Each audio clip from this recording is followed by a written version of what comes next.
Hello my dear students, তোমরা এই মুহূর্তে রয়েছো সায়েন্স পয়েন্ট ডিজিটাল স্কুলে, আর সঙ্গে রয়েছি আমি তোমাদের কৃষ্ণ স্যার। আমরা আজকের ক্লাসে আলোচনা করব বায়ুমণ্ডলের বিভিন্ন স্তর।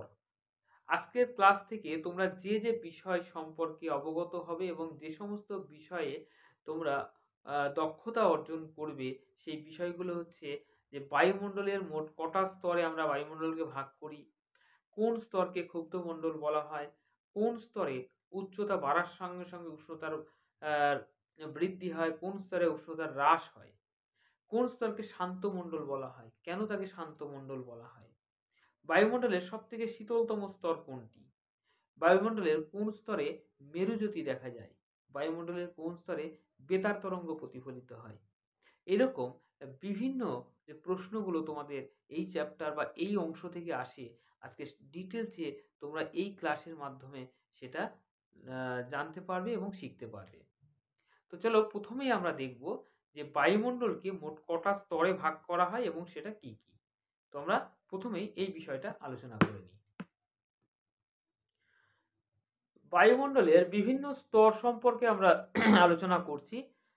প্রথমে দেখো, একদম রয়েছে নিচে যেটা রয়েছে সমুদ্র পৃষ্ঠ, এবং সমুদ্র পৃষ্ঠ থেকে 16 থেকে 18 কিলোমিটার পর্যন্ত, সমুদ্র পৃষ্ঠ থেকে 16 থেকে 18 কিলোমিটার পর্যন্ত বায়ুমণ্ডলের যে স্তর রয়েছে তাকে আমরা বলছি ট্রপোস্ফিয়ার, অর্থাৎ সব থেকে নিচের যে স্তরটি রয়েছে তাকে আমরা বলছি ট্রপোস্ফিয়ার।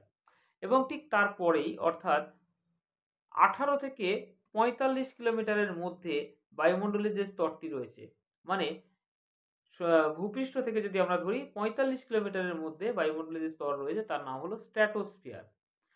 এবং 45 কিলোমিটারের ওপর থেকে 85 কিলোমিটার পর্যন্ত বায়ুমণ্ডলের যে স্তর রয়েছে তাকে আমরা বলছি মেসোস্ফিয়ার। এবং 85 কিলোমিটারের পর থেকে 500 কিলোমিটার পর্যন্ত যে স্তরটি রয়েছে তাকে বলা হচ্ছে থার্মোস্ফিয়ার। এবং তারপরে থার্মোস্ফিয়ারের পরে, অর্থাৎ 500 কিলোমিটার থেকে 750 কিলোমিটার পর্যন্ত বিস্তৃত স্তরকে বলা হচ্ছে এক্সোস্ফিয়ার। এবং এক্সোস্ফিয়ারের ওপরে, অর্থাৎ 750 থেকে প্রায় 1600 কিলোমিটার ওপর পর্যন্ত স্তর যেটা রয়েছে তাকে বলছি আমরা ম্যাগনেটোস্ফিয়ার। তাহলে তাহলে তোমরা বুঝতে পারছো যে বায়ুমণ্ডলকে মোট আমরা 6টা ভাগে ভাগ করলাম। প্রথমে এটা আমরা জেনে নিলাম যে কটা ভাগ আছে। দেখো, প্রথমে রয়েছে ট্রপোস্ফিয়ার, তারপরে স্ট্র্যাটোস্ফিয়ার, তারপরে মেসোস্ফিয়ার, তারপরে থার্মোস্ফিয়ার, তারপরে এক্সোস্ফিয়ার, এবং তারপরে রয়েছে ম্যাগনেটোস্ফিয়ার। এবং কোন স্তর কত কিলোমিটার পর্যন্ত উচ্চতায় রয়েছে সেটাও কিন্তু আমরা জানতে পারলাম। তবে এটা মনে রাখবে, এই যে ডেটাগুলো বললাম এটা কিন্তু বিভিন্ন বইতে তোমরা একটু আধটু হেরফের পাবে। কারণ কখনো সেটা হয়তো মেরু অঞ্চল থেকে মাপা হচ্ছে, কখনো নিরক্ষীয় অঞ্চল থেকে মাপা হয়। তো এই ডেটাগুলো এই কারণে একটু চেঞ্জ হতে পারে। প্রত্যেকটি স্তর সম্পর্কে আমরা এবার একটু ডিটেলসে জানবো। তো প্রথমে আমরা আলোচনা করছি আজকে ট্রপোস্ফিয়ার, অর্থাৎ সব থেকে নিচে বায়ুমণ্ডলের যে স্তরটি রয়েছে যার নাম হলো ট্রপোস্ফিয়ার। তো ট্রপোস্ফিয়ারটা কি? ট্রপোস্ফিয়ার হচ্ছে বায়ুমণ্ডলের সব থেকে নিচের স্তর। এটা ভূপৃষ্ঠ থেকে 16 থেকে 18 কিলোমিটার পর্যন্ত বিস্তৃত। বায়ুমণ্ডলের সব থেকে নিচের স্তর, ঠিক আছে? ভূপৃষ্ঠ থেকে যার উচ্চতা হচ্ছে কত না 16 থেকে 18 কিলোমিটারের মধ্যে যেটা বিস্তৃত, বায়ুমণ্ডলের সব থেকে নিচের স্তর। এই যে দেখতে পাচ্ছ, এটা হচ্ছে ট্রপোস্ফিয়ার। এবং এখানকার যে উষ্ণতা, এখানকার উষ্ণতা কি? উষ্ণতা নিচের দিকে অ্যাভারেজ উষ্ণতা হচ্ছে 15 ডিগ্রি সেলসিয়াস, এবং আস্তে আস্তে যত উপরে উঠবে তত উষ্ণতা কমতে থাকে। কত কমতে থাকে? প্রতি কিলোমিটার উচ্চতার জন্য, এটা মনে রাখবে, প্রতি কিলোমিটার উচ্চতার জন্য, অর্থাৎ 1 কিলোমিটার যদি উপরে ওঠো তাহলে উষ্ণতা 6.5 ডিগ্রি হারে কমে, 6.5 ডিগ্রি সেলসিয়াস কমে। এটা মনে রাখবে।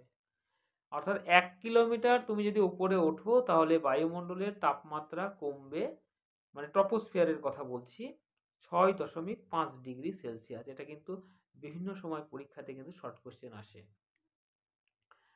এই স্তরে খুব ইম্পর্টেন্ট পয়েন্ট, এই স্তরে জলীয় বাষ্প এবং মেঘ, ঝড় বৃষ্টি, এই সমস্ত প্রাকৃতিক দুর্যোগগুলো এই ট্রপোস্ফিয়ার, অর্থাৎ সব থেকে নিচে যে স্তরটা রয়েছে এই ট্রপোস্ফিয়ারে সংঘটিত হয়। সমস্ত রকমের ঝড় বৃষ্টি, প্রাকৃতিক দুর্যোগ, এগুলো এই ট্রপোস্ফিয়ারে সংঘটিত হয়। তাই ট্রপোস্ফিয়ারের আরেকটা নাম হলো ক্ষুব্ধমণ্ডল, এটা মনে রাখবে।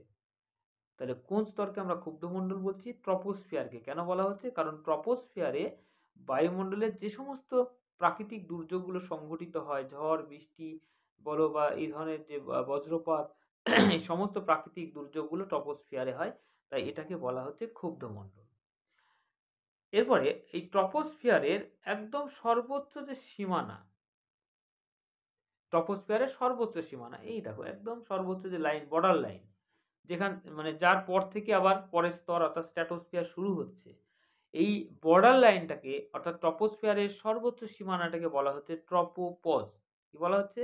ট্রপোস্ফিয়ারের সর্বোচ্চ সীমাকে বলা হচ্ছে ট্রপোপজ। ওকে। এবং এই যে সীমানা অর্থাৎ ট্রপোপজে, সেখানে হচ্ছে উষ্ণতাটা এসে একটা ফিক্সড ভ্যালুতে পৌঁছে যায়। ট্রপোস্ফিয়ারের একদম সর্বোচ্চ সীমা, সেখানে উষ্ণতা কিন্তু আর চেঞ্জ হয় না, একটা নির্দিষ্ট ভ্যালুতে এসে পৌঁছে যায় এবং সেই টেম্পারেচার হচ্ছে -56 ডিগ্রি সেলসিয়াস। -56 degree Celsius. ঠিক আছে? তাহলে আমরা ট্রপোস্ফিয়ার সম্পর্কে কি কি জানতে পারলাম? যে ট্রপোস্ফিয়ার হচ্ছে বায়ুমণ্ডলের সব থেকে নিচের স্তর এবং এই ট্রপোস্ফিয়ারে এটা হচ্ছে 16 থেকে মানে মাটিতে 16 মানে এই সমুদ্রপৃষ্ঠ থেকে 16 থেকে 18 কিলোমিটার পর্যন্ত এই স্তরটি বিস্তৃত এবং এই স্তরে ঝড় বৃষ্টি প্রাকৃতিক দুর্যোগ সমস্ত কিছু এই স্তরে সংঘটিত হয়, তাই এটাকে বলা হয় ক্ষুব্ধ মণ্ডল। এবং এই স্তরের আরেকটি বৈশিষ্ট্য হচ্ছে, এই স্তরে যত উপরের দিকে ওঠা যায় উষ্ণতা কমতে থাকে। আমরা যদি প্রতি 1 কিলোমিটার উপরে উঠি, তাহলে বায়ুমণ্ডলের উষ্ণতা কমবে 6.5 ডিগ্রি সেলসিয়াস। ট্রপোস্ফিয়ারের সর্বোচ্চ সীমানা, তাকে বলা হচ্ছে ট্রপোপজ এবং এই স্তরের টেম্পারেচার একটা ফিক্সড ভ্যালুতে পৌঁছে যায়, যেটা হচ্ছে -56 ডিগ্রি সেলসিয়াস। আশা করি ট্রপোস্ফিয়ার সম্পর্কে যাবতীয় প্রশ্নের উত্তর তোমরা পেয়ে গেছো। এবারে আমরা আলোচনা করব নেক্সট, অর্থাৎ ট্রপোস্ফিয়ারের পরে যেটা রয়েছে স্ট্র্যাটোস্ফিয়ার। এই স্ট্র্যাটোস্ফিয়ার নিয়ে এবার আমরা আলোচনা করব। তো পরবর্তী যে স্তর যেটা হচ্ছে স্ট্র্যাটোস্ফিয়ার, অর্থাৎ ট্রপোস্ফিয়ার মানে ট্রপোপজের ঠিক ওপরে থেকে শুরু করে 45 কিলোমিটার অর্থাৎ 18 কিলোমিটার থেকে শুরু করে 45 কিলোমিটার পর্যন্ত বিস্তৃত যে স্তরটি রয়েছে, তাকে বলা হচ্ছে স্ট্র্যাটোস্ফিয়ার। মানে ভূপৃষ্ঠ থেকে যদি শুরু করো তাহলে আপ টু 45 কিলোমিটার এবং ট্রপোস্ফিয়ারের 18 কিলোমিটার থেকে 45 কিলোমিটার বিস্তৃত যে লেয়ারটা রয়েছে, সেটা হচ্ছে স্ট্র্যাটোস্ফিয়ার। ঠিক আছে? এই স্ট্র্যাটোস্ফিয়ারের একটি বিশেষ বৈশিষ্ট্য হচ্ছে যে এখানে টেম্পারেচার কিন্তু আবার বাড়তে থাকে। স্ট্র্যাটোস্ফিয়ারে মানে ট্রপোস্ফিয়ারে যেমন উষ্ণতা কি হয়েছিল, আস্তে আস্তে কমতে কমতে সেটা -56 ডিগ্রি হয়েছিল, এখানে কি হবে, উষ্ণতা আবার বাড়তে থাকে। এইগুলো ছোট ছোট বিষয়গুলো মনে রাখবে। যেমন ট্রপোস্ফিয়ারে উষ্ণতা আস্তে আস্তে কমতে থাকে, স্ট্র্যাটোস্ফিয়ারে যত উপরে উঠবে উষ্ণতা বাড়তে থাকে এবং -56 থেকে অর্থাৎ -56 ডিগ্রি থেকে বেড়ে শেষ পর্যন্ত 0 ডিগ্রি পর্যন্ত হয় এবং এই স্তরে বাতাসের পরিমাণ খুবই কম থাকে। এখানে ধূলিকণা জলীয় বাষ্প প্রায় থাকে না বলে এখানে কিন্তু ঝড় বৃষ্টি মেঘ বজ্রপাত এইগুলো হয় না। অর্থাৎ স্ট্র্যাটোস্ফিয়ারে ঝড় বৃষ্টি বজ্রপাত এই ধরনের ঘটনাগুলো মানে মেঘ জলীয় বাষ্প এগুলো কিছুই থাকে না। তো এই জন্য একে বলা হচ্ছে শান্ত মণ্ডল। এটা প্রশ্ন আসে, বায়ুমণ্ডলের কোন স্তরকে শান্ত মণ্ডল বলা হয়? তাহলে সেটা অ্যান্সার হবে স্ট্র্যাটোস্ফিয়ারে। যদি বলা হয় কেন একে শান্ত মণ্ডল বলা হয়, তখন বলবে যে স্ট্র্যাটোস্ফিয়ারে কোনো রকম মেঘ বা জলীয় বাষ্প বা ধূলিকণা এগুলো থাকে না, অর্থাৎ ঝড় বৃষ্টি প্রাকৃতিক দুর্যোগ এখানে সংঘটিত হয় না। এই জন্য এই স্তরটাকে অর্থাৎ স্ট্র্যাটোস্ফিয়ারকে বলা হচ্ছে শান্ত মণ্ডল। আশা করি বুঝতে পেরেছো। যেহেতু এখানে কোনো রকম ঝড় বৃষ্টি এই ধরনের প্রাকৃতিক দুর্যোগ হয় না এবং বায়ুমণ্ডলের ঘনত্ব যথেষ্ট কম থাকে, এই জন্য এই স্তর দিয়ে জেট বিমান চলাচল করে। বায়ুমণ্ডলের এই স্তর দিয়ে জেট বিমানগুলো সহজেই চলাচল করতে পারে। আর একটা অত্যন্ত গুরুত্বপূর্ণ বৈশিষ্ট্য এই স্তরে রয়েছে, সেটা হচ্ছে আমরা প্রত্যেকেই জানি আমাদের বায়ুমণ্ডলে একটা স্তর রয়েছে যেটাকে বলা হয় ওজোনোস্ফিয়ার বা ওজোন গ্যাসের স্তর। এই ওজোন গ্যাসের স্তর যেটা আমাদেরকে আমাদের জীবজগৎকে ইউভি রশ্মির প্রভাব থেকে আমাদেরকে সেভ করে, অর্থাৎ বাঁচায়। এই ওজোন গ্যাস, অর্থাৎ ওজোন গ্যাসের যে স্তরটা রয়েছে তার প্রায় 75%-এর উপরে, অর্থাৎ বায়ুমণ্ডলে যত ওজোন রয়েছে তার 75%-এর উপরে ওজোন এই স্ট্র্যাটোস্ফিয়ারের মধ্যে রয়েছে, এবং সেটা প্রায় শান্তমণ্ডলের ওপর থেকে 20 থেকে 30 কিলোমিটার বিস্তৃত অঞ্চলের মধ্যে মধ্যে এই ওজোন স্তর বা ওজোন গ্যাসের লেয়ারটা রয়েছে। এটাও কিন্তু একটা কোয়েশ্চেন আসে, বায়ুমণ্ডলের কোন স্তরে ওজোন গ্যাসের স্তর বা ওজোন লেয়ার থাকে। তাহলে তোমরা কি বলবে? অ্যান্সারটা হবে স্ট্র্যাটোস্ফিয়ার, রাইট? স্ট্র্যাটোস্ফিয়ার মনে রাখবে। এবার আস্তে আস্তে স্ট্র্যাটোস্ফিয়ার 45 কিলোমিটার এসে সেটা কি হলো, শেষ হয়ে গেল। 45 কিলোমিটার এসে শেষ হয়ে গেল। তাহলে সর্বোচ্চ যে বর্ডার লাইনটা রয়েছে 45 কিলোমিটারে, সেখানে উষ্ণতা গিয়ে ফিক্সড হয়ে যায়। এখানে উষ্ণতার কোনো পরিবর্তন হয় না। এই যে উষ্ণতা ফিক্সড হয়ে গেল, এই জায়গাটাকে বলা হচ্ছে স্ট্র্যাটোপজ, অর্থাৎ স্ট্র্যাটোস্ফিয়ারের সর্বোচ্চ সীমানা যেখানে উষ্ণতা 0 ডিগ্রিতে নির্দিষ্ট হয়ে যায়, সেই জায়গাটাকে বা সেই স্তরটিকেই বলা হচ্ছে স্ট্র্যাটোপজ। তো আশা করি স্ট্র্যাটোস্ফিয়ার সম্পর্কে তোমাদের ধারণাটা ক্লিয়ার হয়েছে, এবং এখান থেকে যা যা কোয়েশ্চেন আসে, যেমন জেট বিমান কোন স্তরে চলাচল করে, এটা স্ট্র্যাটোস্ফিয়ার। ওজোন গ্যাস কোন স্তরে পাওয়া যায়, স্ট্র্যাটোস্ফিয়ার। কোন স্তরকে শান্ত মণ্ডল বলা হয়, স্ট্র্যাটোস্ফিয়ার। ঠিক আছে, যাবতীয় প্রশ্ন কিন্তু তোমরা জানতে পারলে। তাহলে আমরা এর পরের স্তর অর্থাৎ যেটা রয়েছে মেসোস্ফিয়ার সম্পর্কে আলোচনা করব।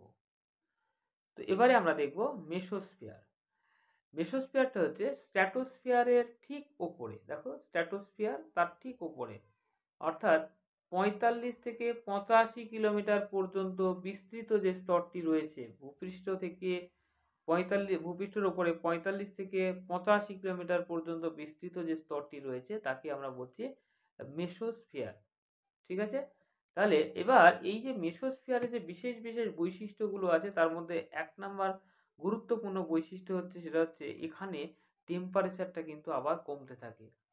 যেমন ট্রপোস্ফিয়ারে কম ছিল, স্ট্র্যাটোস্ফিয়ারে বেড়েছে, মেসোস্ফিয়ারে এসে কিন্তু উষ্ণতা আবার কমতে থাকে, এবং মেসোস্ফিয়ারে 0 ডিগ্রি থেকে উষ্ণতা কমতে কমতে শেষ পর্যন্ত -92 ডিগ্রি সেলসিয়াস হয়। এইখানে সর্বনিম্ন তাপমাত্রা হয় -92 ডিগ্রি সেলসিয়াস। এটাই বায়ুমণ্ডলের সব থেকে কম তাপমাত্রা। পরীক্ষায় কিন্তু কোশ্চেন আসে, বায়ুমণ্ডলের শীতলতম স্তর কোনটি? তাহলে তোমরা কি বলবে?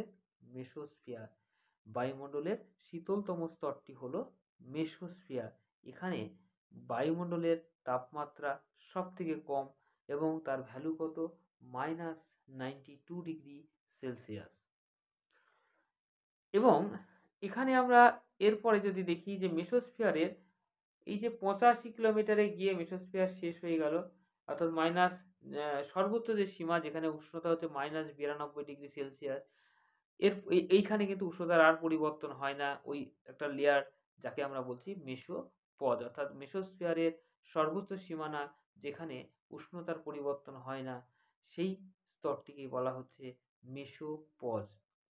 মানে এরকমভাবে মনে রাখবে, ট্রপোস্ফিয়ারের সর্বোচ্চ সীমাকে ট্রপোপজ, স্ট্র্যাটোস্ফিয়ারের সর্বোচ্চ সীমাকে স্ট্র্যাটোপজ, মেসোস্ফিয়ারের সর্বোচ্চ সীমাকে মেসোপজ বলা হয়।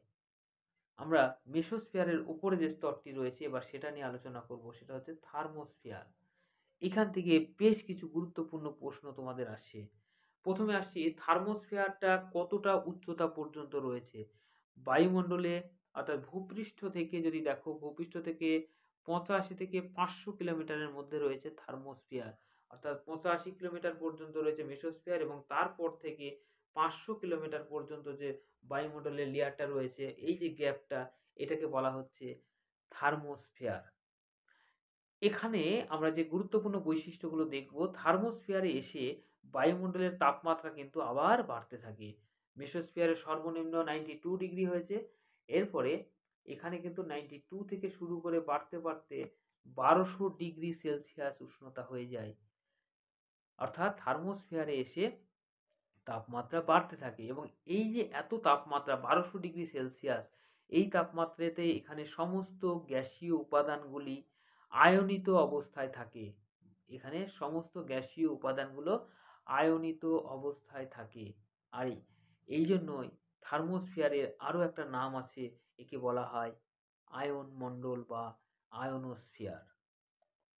পরীক্ষায় কিন্তু কোয়েশ্চেন আসে আয়নোস্ফিয়ার কি, তখন তোমরা বলবে যে থার্মোস্ফিয়ারের উষ্ণতা 1200 ডিগ্রি সেলসিয়াস হওয়ায় এখানে সমস্ত গ্যাসগুলো আয়নিত অবস্থায় থাকে, তাই এই স্তরের আরেকটি নাম হলো আয়নোস্ফিয়ার। ঠিক আছে, এরপরে আমরা আসছি নেক্সট যেটা পয়েন্ট আমি বলবো থার্মোস্ফিয়ার সম্পর্কে। এখানে এই স্তরে ক্ষুদ্র ক্ষুদ্র যে যেটা বললাম, হ্যাঁ আয়নোস্ফিয়ার কেন বলা হয় সেটা বললাম। এরপরে যেটা আসছি, এখানে বেতার তরঙ্গ প্রতিফলিত হয়ে পৃথিবীতে ফিরে আসে। অর্থাৎ আমরা বিভিন্ন যে রেডিও স্টেশন থেকে যে ফ্রিকোয়েন্সিটা আমরা পাঠাই, সেটা আয়নোস্ফিয়ার থেকে রিফ্লেক্ট হয়ে প্রতিফলিত হয়ে আবার পৃথিবীতে ফিরে আসে। অর্থাৎ যদি প্রশ্ন হয় বেতার তরঙ্গ কোন স্তরে প্রতিফলিত হয়, তাহলে তোমাদের উত্তর হবে আয়নোস্ফিয়ার বা থার্মোস্ফিয়ার। এখান থেকে বেতার তরঙ্গ প্রতিফলিত। এখানকার আরও একটা বৈশিষ্ট্য হচ্ছে এখানে মেরুজ্যোতি দেখা যায়। এই থার্মোস্ফিয়ারে মেরুজ্যোতি দেখা যায়, এটাও কিন্তু একটা গুরুত্বপূর্ণ প্রশ্ন আসে। থার্মোস্ফিয়ারের সর্বোচ্চ যে অঞ্চল যেখানে গিয়ে তাপমাত্রা 1200 ডিগ্রি সেলসিয়াসে ফিক্সড হয়ে যায়, সেই সর্বোচ্চ সীমাকে বলা হচ্ছে থার্মোপজ। এরপরে আমাদের বাকি রইল এক্সোস্ফিয়ার এবং ম্যাগনেটোস্ফিয়ার। এবার আমরা এই দুটো স্তর সম্পর্কে আলোচনা করব। তো এবারে আমরা আলোচনা করব এক্সোস্ফিয়ার নিয়ে। এক্সোস্ফিয়ার অর্থাৎ দেখতে পাচ্ছ থার্মোস্ফিয়ার শেষ হলো এবং তার ঠিক পরেই শুরু হয়ে গেল এক্সোস্ফিয়ার। এটা 750 কিলোমিটার পর্যন্ত, অর্থাৎ থার্মোস্ফিয়ার 500 কিলোমিটারে শেষ হয়েছে, তারপরে 500 থেকে শুরু করে 750 কিলোমিটার পর্যন্ত বায়ুমণ্ডলে যে বিস্তৃত স্তর রয়েছে, একে বলা হচ্ছে এক্সোস্ফিয়ার। এখানে বায়ুমণ্ডলের ঘনত্ব অনেকটা কমে যায় এবং তাপমাত্রা কিন্তু আরও একটু বাড়তে থাকে, অর্থাৎ 1200 থেকে শুরু করে 1600 ডিগ্রি সেলসিয়াস পর্যন্ত তাপমাত্রা হয়। থার্মোস্ফিয়ারের তাপমাত্রা 1200 থেকে 1600 ডিগ্রি সেলসিয়াস পর্যন্ত এটাও কিন্তু বাড়তে থাকে এই এক্সোস্ফিয়ারের তাপমাত্রা। এই স্তরটি মূলত অক্সিজেন দ্বারা গঠিত হলেও সামান্য পরিমাণে হিলিয়াম এবং হাইড্রোজেন এই স্তরে পাওয়া যায়। এখানে গুরুত্বপূর্ণ কোশ্চেন তোমাদের এখান থেকে আসে, সেটা হচ্ছে কৃত্রিম উপগ্রহ এবং মহাকাশ স্টেশন এই স্তরে অবস্থান করে। পরীক্ষায় আসে প্রশ্ন কোন স্তরে কৃত্রিম উপগ্রহকে স্থাপন করা হয়, তাহলে তোমরা বলবে এক্সোস্ফিয়ারে। কোন স্তরে মহাকাশযানকে স্থাপন করা হয়েছে, তোমরা বলবে এক্সোস্ফিয়ারে। এরপরে আমাদের সর্বোচ্চ যে স্তরটি রয়েছে সেটা হচ্ছে ম্যাগনেটোস্ফিয়ার। অর্থাৎ এক্সোস্ফিয়ারের উপর থেকে বায়ুমণ্ডলের শেষ সীমা অর্থাৎ 1600 কিলোমিটার পর্যন্ত বিস্তৃত রয়েছে ম্যাগনেটোস্ফিয়ার। এখানকার তাপমাত্রা সর্বাধিক অর্থাৎ সব থেকে বেশি যে তাপমাত্রা সেটা হচ্ছে 1600 ডিগ্রি সেলসিয়াস। এই স্তরে সমস্ত বায়বীয় উপাদানগুলো আয়নিত অবস্থায় থাকে এবং অধিক উষ্ণতার জন্য এখানে বলয় আকারে কি দেখা যায় না, এই বলয় এক ধরনের বলয় থাকে এবং এই বলয়গুলোকে বলা হচ্ছে ভ্যান অ্যালেন বিকিরণ বলয়। এটা কিন্তু প্রশ্ন আসে, ভ্যান অ্যালেন বিকিরণ বলয় বায়ুমণ্ডলের কোন স্তরে পাওয়া যায়, এটা উত্তর হবে ম্যাগনেটোস্ফিয়ার। এই ছিল আমাদের আজকের ক্লাসের আলোচনার বিষয়। তাহলে আমরা যদি সামারি করে দেখি এই যে ক্লাসটা, তাহলে আমরা জানবো কি যে আজকের ক্লাস থেকে আমরা যে যে বিষয়গুলো জানতে পারলাম, এখান থেকে যে যে প্রশ্নগুলো আসে সেগুলো হচ্ছে, প্রথমে যদি ট্রপোস্ফিয়ার বলি, তাহলে ট্রপোস্ফিয়ার হচ্ছে তোমার 16 থেকে 18 কিলোমিটার পর্যন্ত বিস্তৃত। এখানকার তাপমাত্রা গড় তাপমাত্রা তার নিচের দিকে গড়ে 15 ডিগ্রি সেলসিয়াস এবং আস্তে আস্তে তাপমাত্রা কমতে থাকে। প্রতি 1 কিলোমিটার উচ্চতায় উষ্ণতা কমতে থাকে 6.5 ডিগ্রি সেলসিয়াস হারে এবং এখানে সর্বনিম্ন যে তাপমাত্রা হয়ে যায় সেটা হচ্ছে -56 ডিগ্রি সেলসিয়াস। অর্থাৎ এখানে আস্তে আস্তে তাপমাত্রা এই স্তরে কমতে থাকে। এই স্তরে ঝড় বৃষ্টি প্রাকৃতিক দুর্যোগ এগুলো হয় বলে একে ক্ষুব্ধমণ্ডল বলা হয় এবং এই স্তরে সর্বোচ্চ যে সীমানা যেখানে তাপমাত্রা ফিক্সড হয়ে যায় তাকে বলা হচ্ছে ট্রপোপজ। ট্রপোপজ ট্রপোস্ফিয়ারের পরে রয়েছে স্ট্র্যাটোস্ফিয়ারের পরে রয়েছে মেসোস্ফিয়ার, এবং এগুলো আমরা ডিটেলসে জানলাম। আর একটা কথা শুধু বলবো, এই বায়ুমণ্ডলে তুমি যতটা এই নিচ থেকে যত উপরের দিকে উঠবে, তত চাপের পরিবর্তন কি হবে?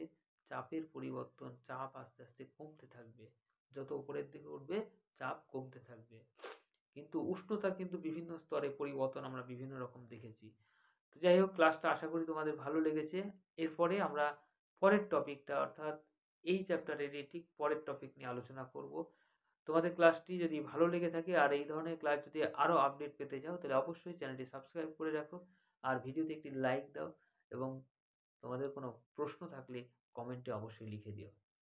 Thank you. দেখা হবে পরের ভিডিওতে।